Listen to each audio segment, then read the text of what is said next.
Assalamualaikum warahmatullahi wabarakatuh. Kami dari kelompok 8 akan mempresentasikan tentang derivatives sebagai instrumen pengendalian risiko finansial. Saya, Dwi Novita Hilmiatul Khairiyah, akan mempresentasikan tentang derivatives. Derivatives merupakan suatu kontrak atau perjanjian pembayaran yang nilainya merupakan turunan dari nilai instrumen yang mendasari seperti suku bunga, nilai tukar, komoditi, equity, dan indeks bagi yang diikuti dengan pergerakan atau tanpa pergerakan dana atau instrumen. Namun, tidak termasuk transaksi derivatif kredit.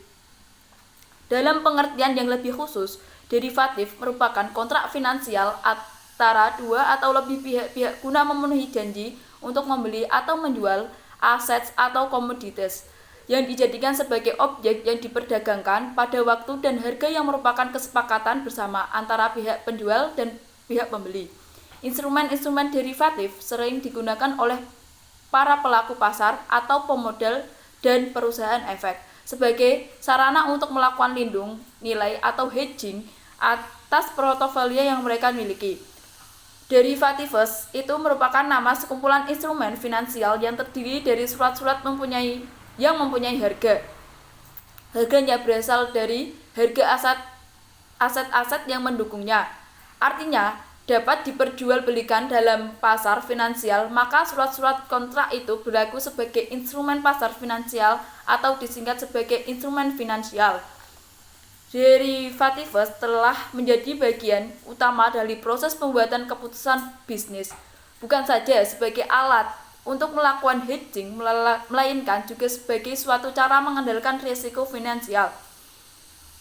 Derivatives digunakan oleh manajemen investasi atau manajemen portofolio, perusahaan, dan lembaga keuangan serta investor perorangan untuk mengelola posisi yang mereka miliki terhadap risiko dari pergerakan harga saham dan komoditas, suku bunga, nilai valuta asing, tanpa pergerakan harga saham dan komoditas suku bunga nilai valuta asing, tanpa mempengaruhi posisi fisik produk yang menjadi acuannya.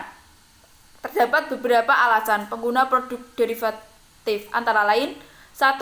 Peralatan untuk mengelola risiko. 2. Untuk mendapatkan hasil yang lebih besar. 3. Biaya pendanaan yang lebih besar. 4. Kebutuhan yang selalu berubah dan sangat bervariasi dari sekelompok penggunaan. 5. Hedging atau lindung nilai terhadap risiko-risiko saat ini dan masa datang. 6. Mengalihkan risiko pasar. 7. Memanfaatkan ketidakefisien yang ada di antara pasar-pasar yang ada. Yang kedua, instrumen derivatif. Derivatif terdiri dari efek yang diturunkan dari instrumen efek lain yang disebut underlying. Ada beberapa macam instrumen derivatif di Indonesia, yaitu bukti rate, waran, dan kontrak berjangka. Derivatif merupakan instrumen yang sangat berisiko jika tidak dipergunakan secara hati-hati. 1. Bukti rate.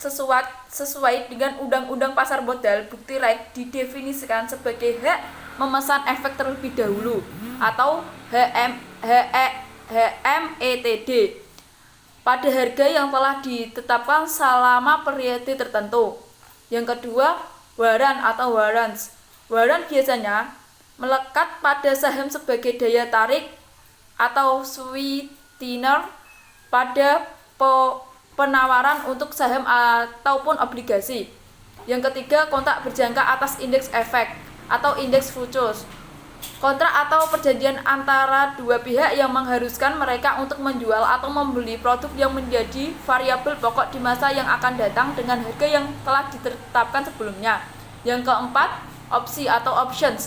Opsi adalah suatu kontrak berupa tapi bukan suatu kewajiban bagi pembeli kontrak untuk membeli menjual suatu aset tertentu kepada penjual kontrak dalam jangka waktu yang telah ditentukan atau disepakati. Sebagai salah satu instrumen turunan atau derivatif di pasar modal, ada beberapa aset yang dapat melandasi opsi tersebut, yaitu saham, obligasi, mata uang, dan juga komoditi. Yang kelima, opsi saham atau stock options. Opsi saham adalah suatu kontrak yang menggunakan saham sebagai aset landasan underlying. Opsi saham merupakan instrumen instrumen turunan atau derivatif karena nilainya diturunkan dari nilai karakteristik aset yang melandasinya. Sekian dari presentasi saya. Wassalamualaikum warahmatullahi wabarakatuh.